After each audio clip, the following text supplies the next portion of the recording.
Qari'atu. Xəbər yox, üzr istəyirəm, məf'ulu.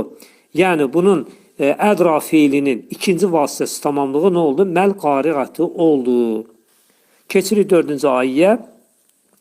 Yəvmə yəkunun nəsu kəl-fərəşil məbsus. Deyir, o günü demək ki, insanlar səpələnmiş pərvanələrə bənzəyəcək olacaq. Səpələnmiş pərvanələr kimi olar. Yakunu kənə feilindəndir.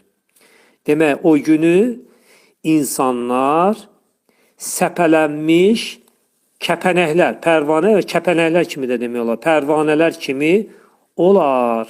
Baxaq. Yəvmə, o gün zaman zərfidir, təsirli halındadır. Yakunun nəsu olur, yakunu olur. Demək, burada kənə feilindən əmələ gəlib, yakunu onun indiki gələcək zamanındadır və köməkçi feilindən əmələ gəlib. Ən-nəsu, insanlar, gördüyünüz ki, yakununun ismidir. Yəni, bax, bu yakununun ismidir.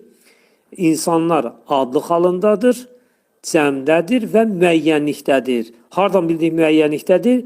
Əslində ən-nəsu, əl-nasu idi. Əl-nəsu, burada demək ki, şəmsiyə, ləm şəmsiyə, demək ki, nun şəmsiyə samiti olduğuna görə, burada ləmin üstündəki sükun verildi nun hərfinə və burada ləm neynədir?